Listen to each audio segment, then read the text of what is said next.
Tahukah kamu? Di channel Sehat 20 Menit, aku akan menjelaskan secara detail jenis, penyebab, gejala dan cara mengobati, supaya kita selalu sehat jasmani dan rohani. Nah, sekarang aku akan menjelaskan mengenai penyakit bibir. Yuk kita dengarkan bersama. Bibir merupakan salah satu organ penting pada wajah manusia yang memiliki fungsi multifaset, mulai dari berbicara, makan, ekspresi emosional, hingga menjaga estetika penampilan. Struktur bibir terdiri dari kulit tipis, jaringan subkutan, otot orbicularis oris, pembuluh darah yang kaya, serta mukosa. Karena posisinya yang terbuka dan sering terpapar lingkungan, bibir rentan mengalami berbagai penyakit, baik yang bersifat ringan maupun serius. Penyakit bibir dapat bersumber dari faktor lokal, misalnya iritasi, infeksi, trauma, maupun faktor sistemik, gangguan metabolik, alergi, hingga manifestasi penyakit autoimun. Memahami berbagai jenis penyakit bibir menjadi penting, bukan hanya untuk kepentingan medis, tetapi juga sebagai upaya edukasi kesehatan masyarakat. A. Jenis-jenis penyakit bibir. 1. Cheilitis, peradangan bibir. Cheilitis adalah istilah medis untuk peradangan pada bibir yang dapat disebabkan oleh faktor lingkungan, alergi, maupun infeksi. A. Cheilitis angularis. 1. Terjadi di sudut bibir, angularis. 2. Disebabkan oleh infeksi jamur Candida albicans atau bakteri Staphylococcus aureus. 3. Faktor risiko, gigi palsu yang tidak pas, kekurangan zat besi, defisiensi vitamin B2, riboflavin, diabetes mellitus. 4. Gejala, pecah-pecah, kemerahan, nyeri di sudut bibir, kadang disertai kerak putih. B. Cheilitis actinic. 1. Disebabkan oleh paparan sinar UV berlebihan. 2. Lebih sering terjadi pada pekerja luar ruangan. 3. Gejala, bibir kering, bersisik, kasar, tampak bercak keputihan atau keabu-abuan. 4. Potensial menjadi lesi prakanker jika tidak ditangani. C. Cheilitis eksfoliatif. 1. Disebabkan oleh kebiasaan menjilat atau menggigit bibir, serta stres. 2. Gejala, pengelupasan kulit bibir secara kronis. D. Cheilitis alergika, kontak dermatitis. 1. Reaksi alergi terhadap kosmetik bibir, pasta gigi, logam gigi, atau makanan tertentu. 2. Gejala, bibir bengkak, gatal, kemerahan, rasa terbakar. 2. Herpes labialis, cold sore. A. Disebabkan oleh infeksi virus herpes simplex virus tipe 1, HSV1. B. Sangat menular melalui kontak langsung, ciuman, berbagi alat makan. C. Gejala, muncul vesikel, gelembung kecil berisi cairan, di tepi bibir, nyeri, disertai sensasi kesemutan sebelum munculnya lesi. D. Bersifat rekuren, mudah kambuh, terutama saat daya tahan tubuh menurun. 3. Angioedema pada bibir. A. Reaksi hipersensitivitas yang menyebabkan pembengkakan mendadak pada bibir. B. Bisa dipicu alergi obat, makanan, misalnya kacang, seafood, atau sengatan serangga. C. Gejala, bibir bengkak besar, kadang disertai sesak napas bila mengenai saluran pernapasan. D. Kondisi ini darurat medis bila disertai anafilaksis. 4. Kanker bibir. A. Salah satu bentuk kanker mulut yang paling sering, umumnya karsinoma sel squamosa. B. Faktor risiko, merokok, konsumsi alkohol, paparan UV kronis, infeksi HPV. C. Gejala awal, luka atau bercak putih merah pada bibir yang tidak sembuh-sembuh. D. Pada stadium lanjut, benjolan keras, nyeri, pendarahan, dan bisa menyebar ke kelenjar getah bening. 5. Luka traumatik. A. Disebabkan oleh gigitan bibir, kecelakaan, atau penggunaan kawat gigi. B. Biasanya berupa ulkus dangkal yang nyeri. C. Sembuh dalam beberapa hari bila tidak terinfeksi. 6. Ulkus aftosa, sariawan di bibir. A. Penyakit inflamasi non-infeksi yang ditandai ulkus kecil, bulat, putih kekuningan dengan tepi kemerahan. B. Faktor pemicu, stres, kelelahan, defisiensi vitamin, B12, asam folat, alergi makanan, gangguan imun. C. Umumnya sembuh dalam 1-2 minggu tanpa bekas. 7. Infeksi jamur, candidiasis oral pada bibir. A. Disebabkan oleh Candida albicans. B. Gejala, lapisan putih seperti susu di bibir bagian dalam, mudah dikerok, meninggalkan permukaan merah dan nyeri. C. Lebih sering terjadi pada penderita diabetes, pengguna gigi palsu, atau pasien dengan imun lemah. 8. Bibir pecah-pecah, cheilitis simplex. A. Disebabkan oleh dehidrasi, cuaca dingin, kekurangan kelembapan. B. Gejala, bibir kering, mengelupas, retakan yang kadang berdarah. C. Bukan penyakit serius, tapi bisa memicu infeksi sekunder. 9. Kelainan pigmentasi bibir. A. Bisa berupa hiperpigmentasi, bibir tampak gelap, akibat merokok, penggunaan obat, minocycline, antimalaria, atau kondisi genetik seperti sindrom Peutz-Jeghers. B. Tidak berbahaya, tetapi berpengaruh pada estetika. 10. Penyakit sistemik yang bermanifestasi di bibir. Beberapa penyakit sistemik menampakkan gejala awal pada bibir, antara lain: A. Anemia bibir pucat. B. Cyanosis, gangguan jantung paru, bibir kebiruan. C. Kekurangan vitamin B kompleks sudut bibir pecah-pecah. D. Penyakit autoimun, lupus, pemphigus vulgaris, lesi ulceratif kronis di bibir. Pendekatan diagnosis. Diagnosis penyakit bibir dilakukan dengan 1. Anamnesis riwayat gejala, durasi, faktor pencetus. 2. Pemeriksaan fisik inspeksi visual bibir, mukosa, dan rongga mulut. 3. Pemeriksaan penunjang. A. Kultur mikrobiologi, bakteri, jamur. B. PCR serologi untuk herpes atau HIV.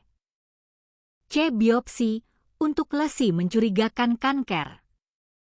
D. Tes alergi kontak untuk cheilitis alergika. Pendekatan terapi. Terapi penyakit bibir bergantung pada penyebab. 1. Infeksi bakteri antibiotik topikal oral. 2. Infeksi jamur anti-jamur, nystatin, fluconazole. 3. Infeksi virus, herpes, antivirus, aciclovir. 4. Alergi, angioedema antihistamin, kortikosteroid, epinefrin bila darurat. 5. Kanker bibir operasi, radioterapi, atau kemoterapi. 6. Bibir pecah-pecah pelembab bibir, hidrasi cukup. 7. Penyakit sistemik pengobatan sesuai kondisi dasar, misalnya anemia dengan suplementasi zat besi. Pencegahan penyakit bibir. 1. Menjaga kebersihan mulut. 2. Menghindari kebiasaan buruk, merokok, menggigit bibir. 3. Menggunakan lip balm dengan tabir surya. 4. Mencukupi nutrisi, vitamin B, zat besi, folat. 5. Menghindari kontak dengan penderita herpes labialis. 6. Melakukan pemeriksaan rutin bila terdapat lesi bibir yang tidak kunjung sembuh. Penyakit bibir dapat dipicu oleh berbagai faktor penyebab yang kompleks.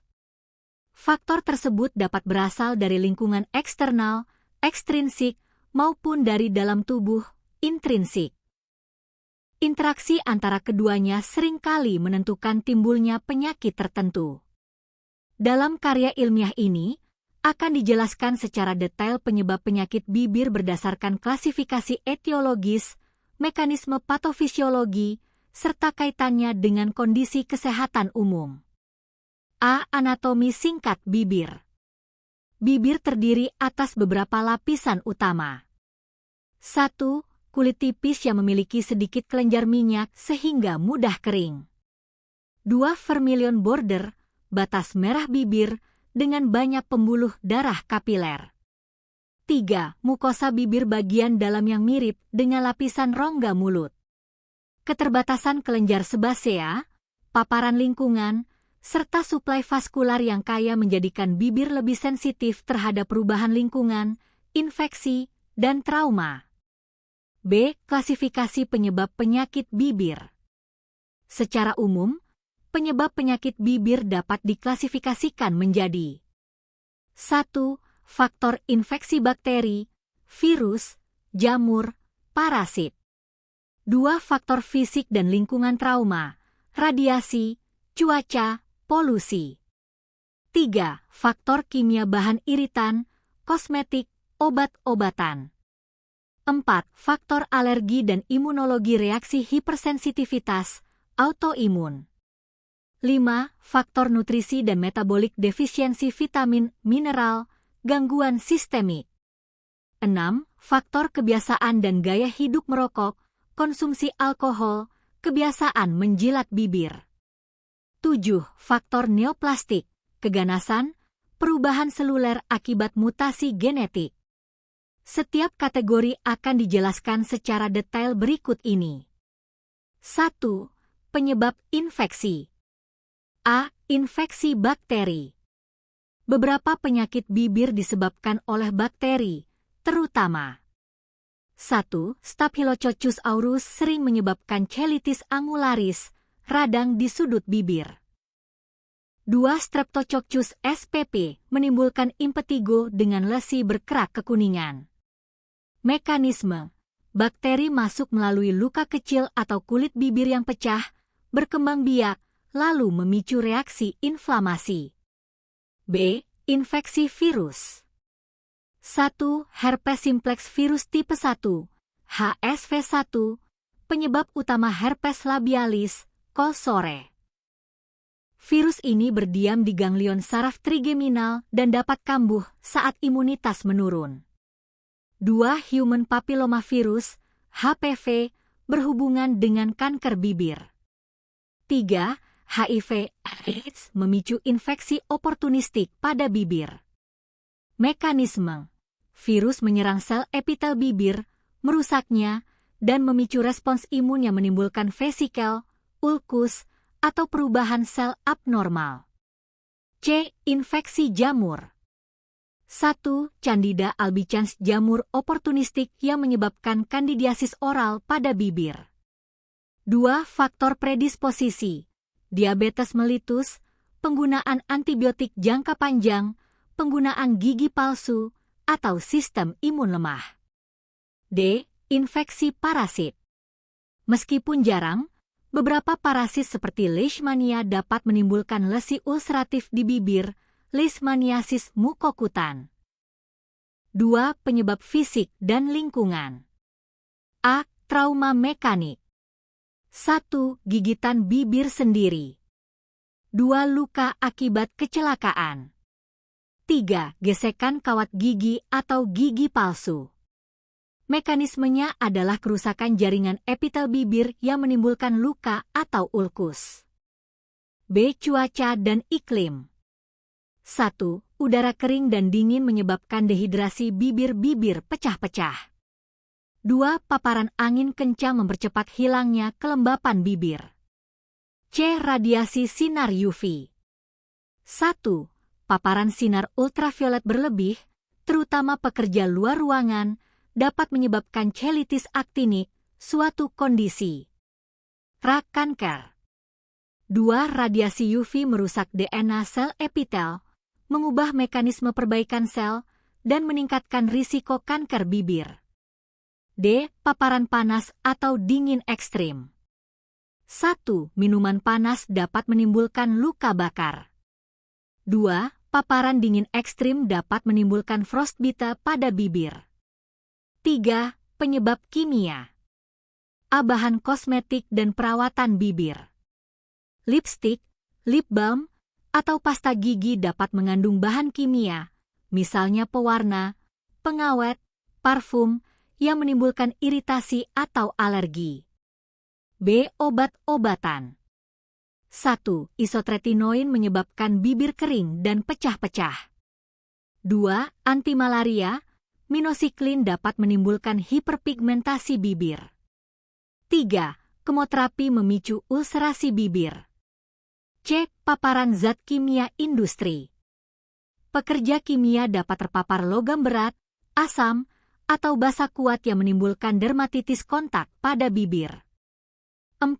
Penyebab alergi dan imunologi. A. Reaksi hipersensitivitas. 1. Alergi makanan, misalnya kacang, udang, susu. 2. Alergi obat, penisilin, aspirin. 3. Manifestasi, pembengkakan bibir, angioedema, ruam, rasa gatal. B. Penyakit autoimun. 1.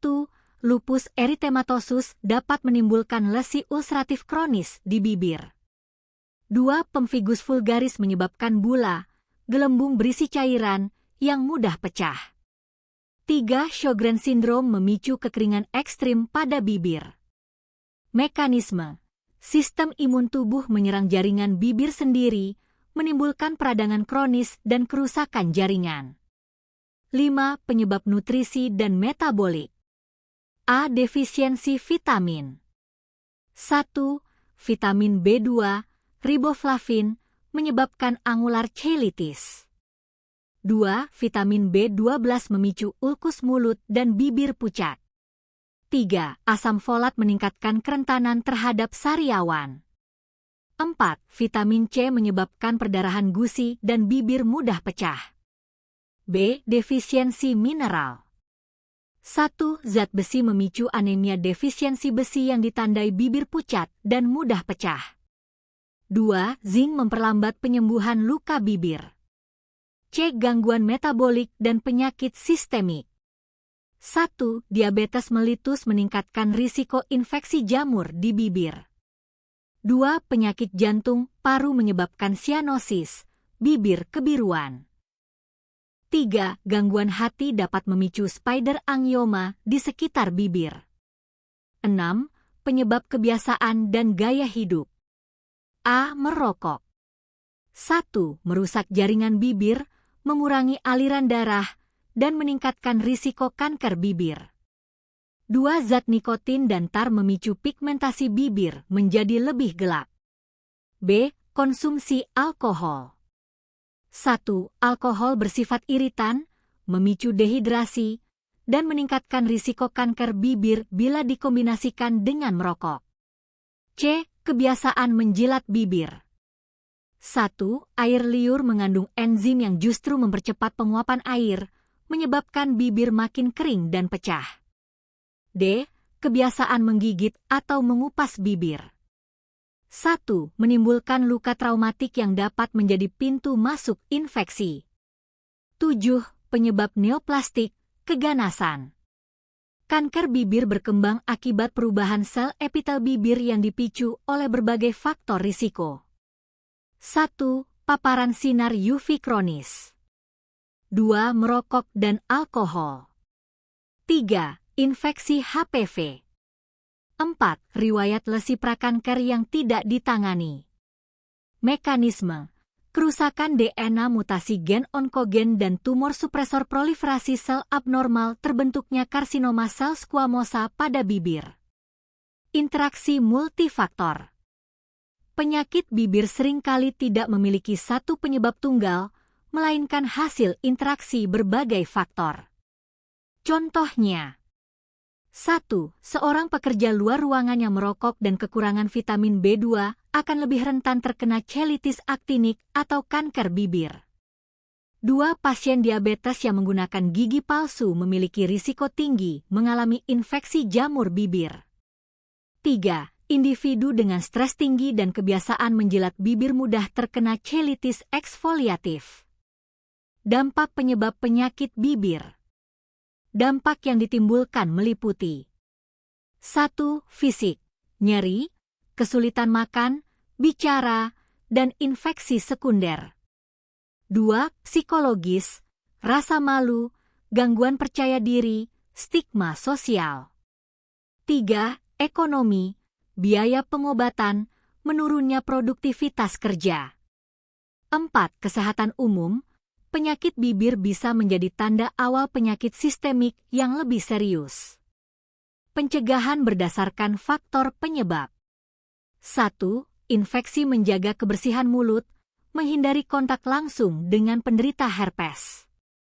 2. Lingkungan menggunakan lip balm dengan SPF, menghindari paparan panas berlebihan. 3. Kimia memilih kosmetik yang aman, menghindari penggunaan obat tanpa resep. 4. Alergi mengenali dan menghindari alergen pemicu. 5. Nutrisi mencukupi kebutuhan vitamin dan mineral. 6. Gaya hidup berhenti merokok dan mengurangi konsumsi alkohol. 7. Neoplastik deteksi dini lesi bibir yang mencurigakan. 1. Prinsip dasar pengobatan penyakit bibir. Beberapa prinsip utama dalam penanganan penyakit bibir adalah 1. Identifikasi penyebab utama infeksi, alergi, trauma, defisiensi nutrisi, atau neoplastik. 2. Terapi kausal mengatasi akar masalah, bukan hanya gejalanya. 3. Terapi simptomatik meredakan nyeri, bengkak, dan ketidaknyamanan. 4. Perawatan suportif menjaga kelembapan, hidrasi, nutrisi, dan kebersihan. 5. Pencegahan komplikasi mencegah penyebaran infeksi atau transformasi ke arah keganasan. 2. Pengobatan berdasarkan kategori penyakit. A. Cheilitis, peradangan bibir. 1. Cheilitis angularis. A. Terapi farmakologis. 1. Anti jamur topikal, nystatin, clotrimazole, bila disebabkan oleh Candida albicans. 2. Antibiotik topikal, mupirocin, bila akibat Staphylococcus aureus. B. Terapi suportif. 1. Perbaikan gigi palsu yang longgar. 2. Suplementasi zat besi atau vitamin B2 bila ada defisiensi. 3. Pelembab bibir untuk mengurangi iritasi. 2. Cheilitis aktinik. 1. Terapi medis. A. Pengolesan krim fluorouracil, obat kemoterapi topikal. B. Terapi fotodinamik dengan sinar laser. C. Pembedahan, eksisi, bila sudah terdapat lesi prakanker. D. Suportif, penggunaan lip balm dengan SPF tinggi untuk mencegah kambuh. 3. Cheilitis alergika. 1. Terapi kausal, menghindari alergen penyebab, kosmetik, pasta gigi, logam gigi. 2. Terapi farmakologis, antihistamin oral, kortikosteroid topikal. 4. Cheilitis eksfoliatif. A. Pendekatan perilaku, mengurangi kebiasaan menjilat, menggigit bibir. B. Terapi suportif, pelembab bibir berbasis petroleum jelly, kontrol stres. B. Herpes labialis, cold sore. 1. Terapi farmakologis. 2. Antivirus topikal oral, asiklovir, valasiklovir, famsiklovir. 3. Penggunaan lebih efektif bila dimulai saat fase prodromal, kesemutan, gatal. C. Terapi simptomatik. 1. Obat analgesik, paracetamol, ibuprofen. 2. Kompres dingin untuk mengurangi nyeri.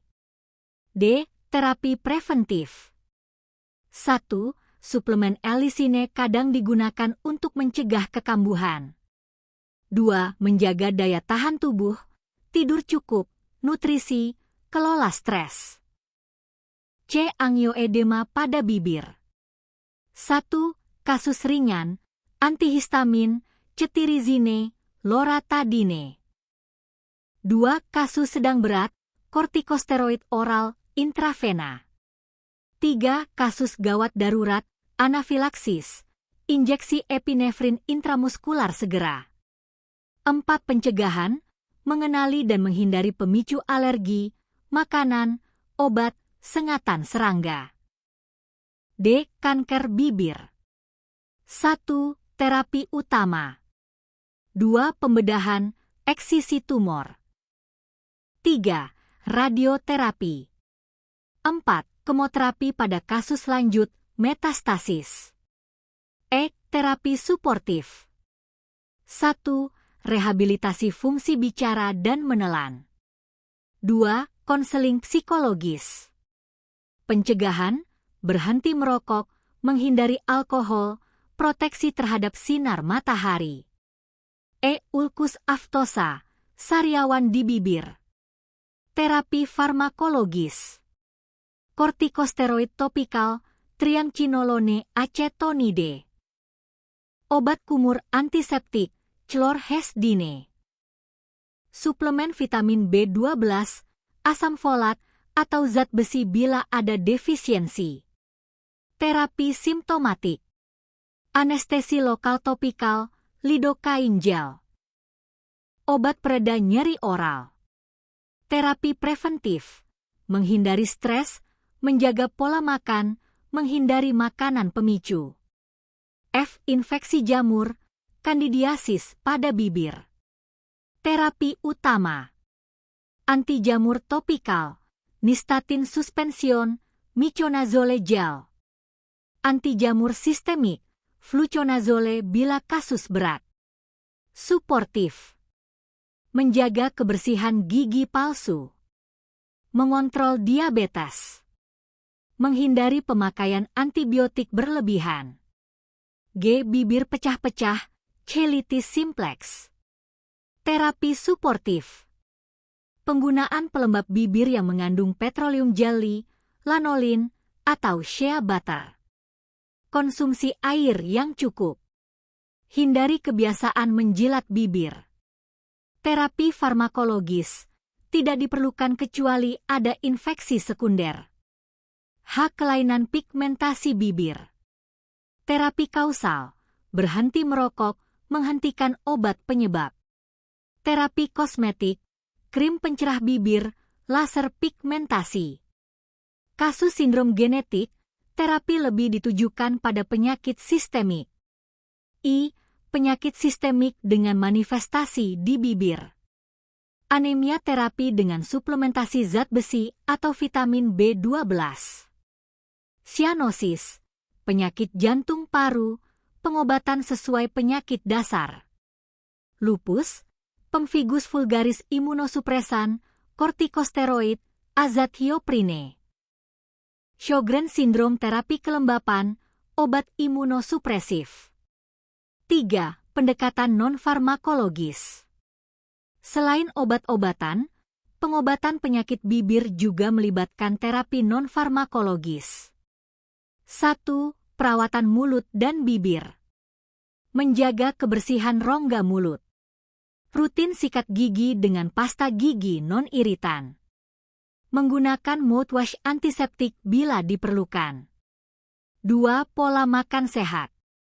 Konsumsi makanan kaya vitamin B kompleks, vitamin C, zat besi, dan zinc. Hindari makanan pemicu alergi. Perbanyak air putih untuk menjaga hidrasi. 3. Perubahan gaya hidup. Berhenti merokok dan konsumsi alkohol. Mengurangi stres dengan relaksasi atau olahraga. Menggunakan lip balm dengan SPF bila beraktivitas di luar ruangan. 4. Terapi alternatif bila sesuai bukti. Madu sebagai agen penyembuh luka alami. Minyak kelapa untuk menjaga kelembapan bibir. chamomile atau aloe vera untuk efek antiinflamasi ringan. 4. Tindakan medis lanjutan. Beberapa penyakit bibir memerlukan tindakan medis invasif. 1. Eksisi bedah untuk kanker bibir atau lesi prakanker. 2. Krioterapi penghancuran jaringan abnormal dengan nitrogen cair. 3. Laser terapi menghilangkan pigmentasi atau lesi kecil. 4. Injeksi filler, non-patologis, memperbaiki deformitas pasca operasi atau trauma. 5. Pencegahan kekambuhan. Menjaga imunitas tubuh. Menghindari faktor pencetus, alergen, sinar UV, rokok. Pemeriksaan rutin bila ada riwayat kanker bibir atau lesi kronis. Edukasi masyarakat mengenai tanda bahaya bibir, luka yang tidak sembuh, benjolan, atau bercak putih merah. Nah, kita sudah belajar dan mendengarkan mengenai jenis, gejala, dan cara menangani mengenai penyakit tenggorokan. Dari cerita tersebut, kita dapat mengambil pembelajaran. 1. Penyakit tenggorokan memiliki spektrum yang luas, mulai dari infeksi ringan hingga keganasan yang mengancam jiwa. Etiologi dapat berupa virus, bakteri, jamur, faktor iritasi, maupun keganasan. Gejala umum seperti nyeri tenggorokan, suara serak, dan kesulitan menelan perlu diwaspadai, terutama jika berlangsung lama atau disertai tanda bahaya. 2. Sakit tenggorokan merupakan gejala multifaktorial yang dapat disebabkan oleh infeksi, virus, bakteri, jamur, faktor iritan, refluks asam, trauma, kondisi sistemik, hingga keganasan. Infeksi virus merupakan penyebab tersering, sedangkan infeksi bakteri tertentu seperti Streptococcus pyogenes memerlukan perhatian khusus karena berisiko menimbulkan komplikasi sistemik. 3. Pengobatan sakit tenggorokan bersifat multidimensi dan harus disesuaikan dengan penyebab yang mendasarinya. Terapi suportif cukup pada kasus ringan akibat infeksi virus, sementara antibiotik digunakan pada kasus bakteri tertentu. Infeksi jamur, refluks asam, hingga kanker tenggorokan memerlukan pendekatan terapi khusus.